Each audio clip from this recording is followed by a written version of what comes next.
Can I do this?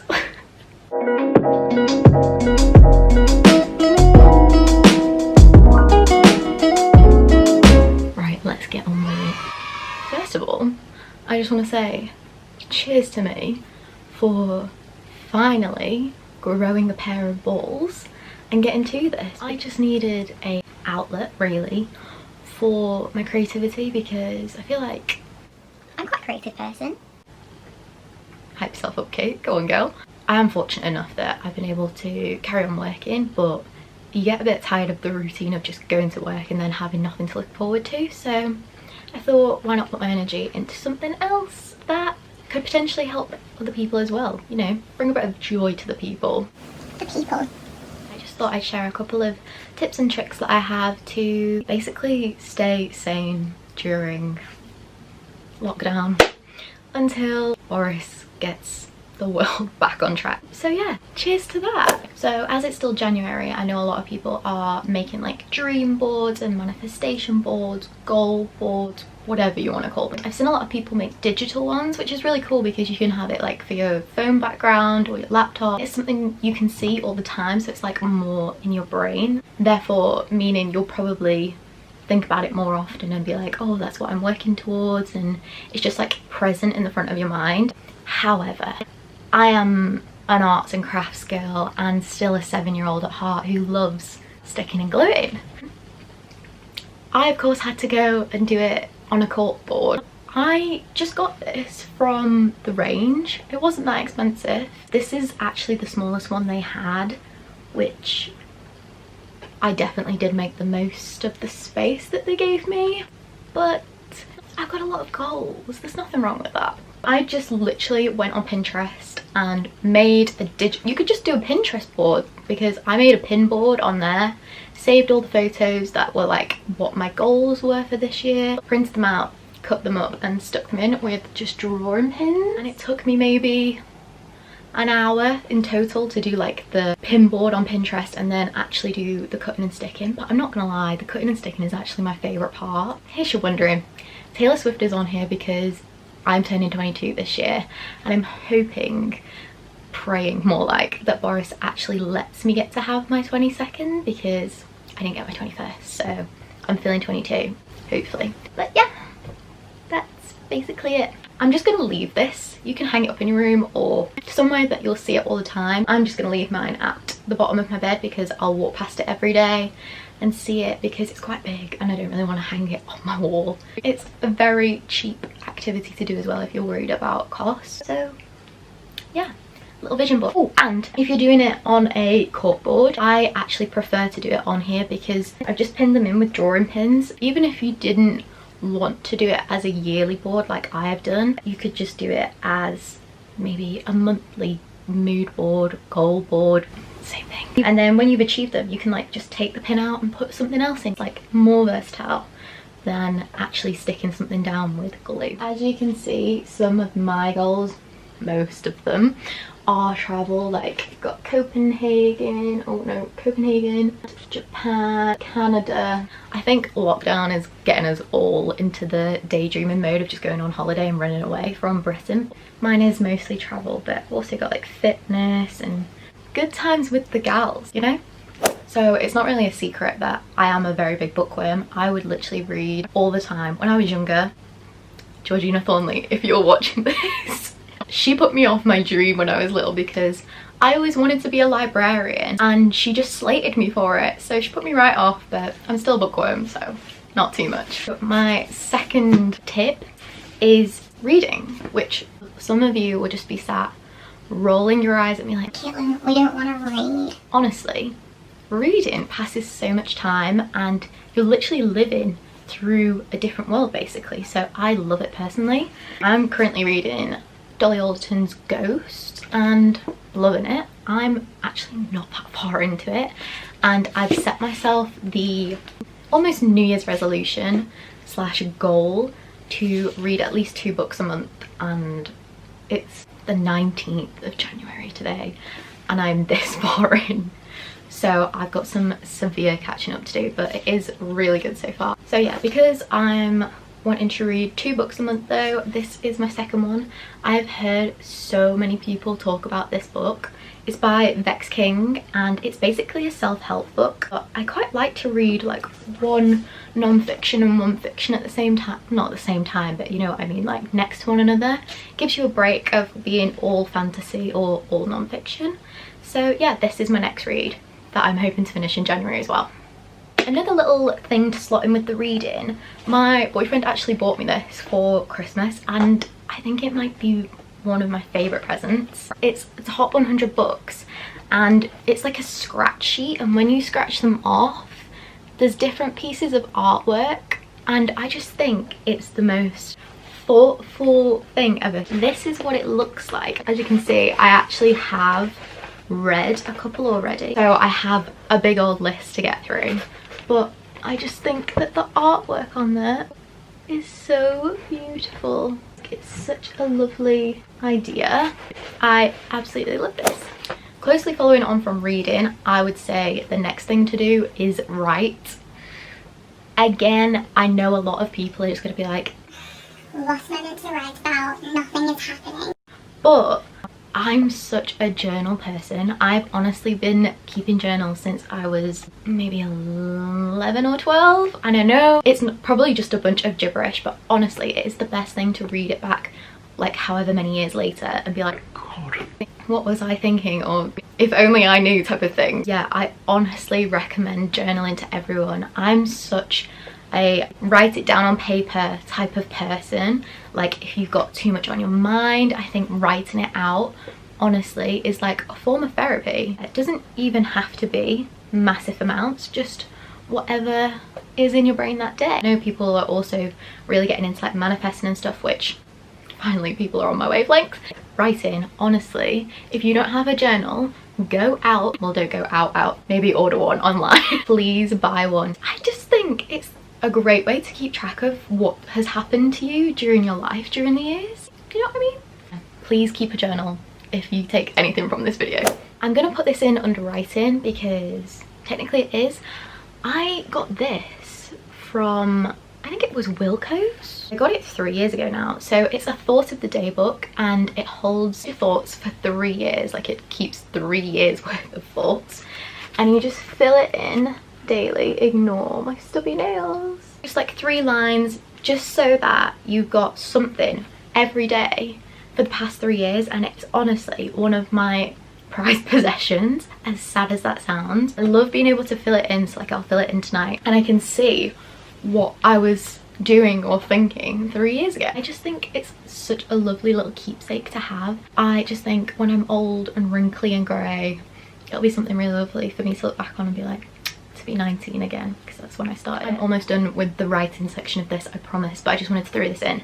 My boyfriend actually bought me this for Christmas as well. It's basically got several different ways of like prompting you to write different stories. So if you're wanting to write a book, or not even a book, maybe like a blog post, or just to get you writing is the only thing I can say. It has loads of different prompts of story starters or ways to get your brain engaged, and I have actually had a go with this already and it's pretty great. I would recommend it. So a more simple, I say simple, it's pretty hard. The next tip is to learn a language.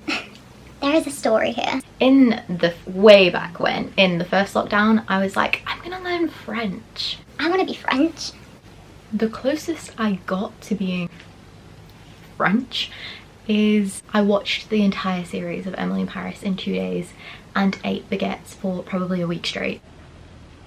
C'est la vie. Another tip would to be find a new hobby or start some form of creative project. It could be sewing or knitting, and I know people are gonna be like, those are so grandma-y, but you can actually donate the things that you have knitted to charities that go towards homeless people and newborn babies, and I just think that's such a lovely way to give back as well during this time.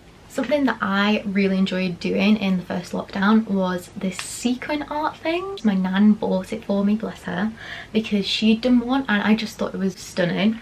So she got me this one, but It's basically Vincent van Gogh, The Starry Night, which is one of my favourite paintings. It's lots and lots of teeny tiny sequins. It's time consuming. You pass enough time to be like, I feel accomplished, but I whizzed through this, I hate to admit.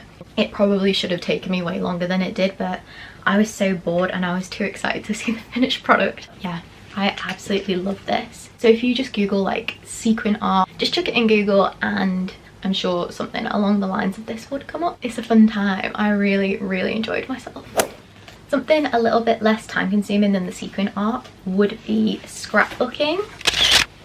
I actually bought this again in the first lockdown. God bless my bank account in that first lockdown. I just got this again from the range. I think it was only a couple of pounds. I love using my little Instax camera and I've had it since I was in high school, so I've got a good collection of the little prints. I just thought I wanted like somewhere to put all of them in one place so that I wouldn't lose them. I thought a scrapbook would be the best place for it. It's almost like a photo album. You can look through it when you're old. I was so young and now I'm so old and wrinkly. This is some from my 18th and 19th birthdays, and like I've stuck in little extra bits and doodles. Like, you can go to town with it. Got a lot of Christmases, me and all the dance gals that I haven't seen in literally a year now. So there's loads of good memories in there. I miss them so much. Oh, holidays. This is hurting my own feelings now. Mallorca. I was so brown. Moment of silence for Kate's pastime. Casper the little ghost now. I'm very behind on my scrapbook actually. Like, I think that might be a lockdown 3 task to get some more photos stuck in here because I've got a huge stack piled up. Another little activity that you could do is literally this. I'm a really good example of this. I was debating it in the first lockdown, but I kept talking myself out of it and I was like, no one cares. Literally no one cares. I think that's almost the entire point. No one cares. I'm literally doing it for myself because it's something creative that I know that I will enjoy doing. So yeah, you could just start a YouTube channel or a photography business, like a little photography Instagram account. That could be really cute. There's loads and loads of videos if you're stuck on how to get started or tips, and yeah, it's Easy peasy. you can literally do it off your mobile phone. One of my favorite tips that I love giving other people is TV series and shows and films recommendations. When will you ever have this much time off work again if you are furloughed? You won't. So you may as well make the most of all the series that you've fallen behind on. If you are looking for a new one, of course, I have some recommendations. Number one, my number one show at the minute, One Tree Hill. I know it's a really old show, but Chad Michael Murray. Need I say any more? No, I'm joking. It's a really good show. It's on Channel 4 Catch Up if any of you want to check it out. I highly recommend checking it out. You've got your classics on Netflix. Gilmore Girls, How I Met Your Mother, Vampire Diaries, Gossip Girl. There's endless amounts. I haven't actually watched Bridgerton yet, but I know that a lot of people have been raving about it, so I might have to give it a whirl. I also really want to look into, oh god, what was it called? I think it was called Tiny Little Things, something along the lines of that. It's about dance, of course, I'm gonna watch it. Yeah, there's many shows out there. Another idea I have that I think is actually really cute is swapping films with either your friends or family or your boyfriend or your girlfriend, whoever. So say your favourite film, you both watch that film and then they'll pick and then watch that film. I just think that's such a lovely way of almost bonding, but in separate worlds almost at the minute. But these are the things that we're having to do. But also, if you have Disney Plus, please watch Clouds. It's the saddest stinking film I've ever seen. I bawled my eyes out, literally bawled, but it's such a good film. Another really easy one is listen to new podcasts. I've become such a podcast girl during lockdown, so actually my favourite podcast to listen to is a girl called Kaylin Nicholson. It's Kaylin's Coffee Talk, and she's very like spiritual and manifesting. She's just such a positive person, like you instantly feel like uplifted.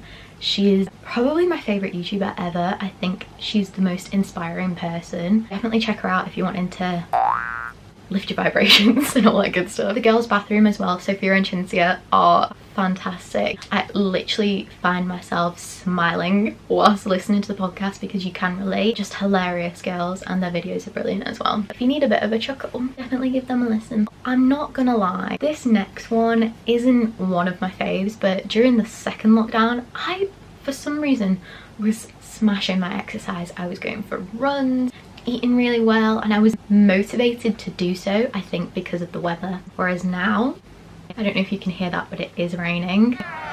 Yay. Exercise, whether it be Chloe Ting workouts in your bloody living room or just a bit of yoga. I used to go to yoga at the gym and I really enjoyed it. I've been trying to get back into it. I'm doing a terrible job.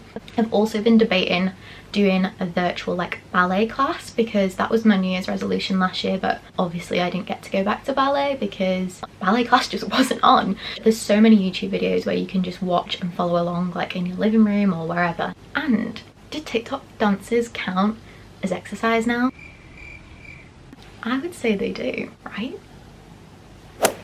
This tip is one of my favourites, and it's to have a spring clean. And I know it doesn't really feel like spring right now because of the weather, but it will start to get sunnier soon, I am praying. There is nothing better than changing your sheets and cleaning your room and having every inch of your room perfectly clean. If you know, you know. You have to light a candle to have finished cleaning your room. It's like the seal on the envelope. I just think like tidy room, tidy mind, especially because we're having to stay in the house. Like these four walls are basically the environment that you're living in most of the time at the minute, so you may as well make them as clean and cozy as possible because you spend literally probably 90% of your life in your room at the minute because there's nothing else for us to be going and doing. I think a deep spring clean it works wonders. Again, it's like therapy. Everyone loves a spring clean, I think. Another really simple one, and you literally don't have to spend any money to do it, is a Pamper Evening. It's one of my favourite things to do. Putting a face mask on, hair oil in, and just sitting and painting your nails with a cup of tea and just complete zen. It's wonderful. So yeah, if you've not been feeling your best or a bit under the weather, I do think having a bit of a pamper and a self-care evening would make you feel a whole lot better because you're literally taking the time to look after yourself and go the extra mile and treating yourself almost, so you'll feel so much better for it, I can guarantee it. Again, one of my favourites would be baking. I am the worst cook ever. Horrendous.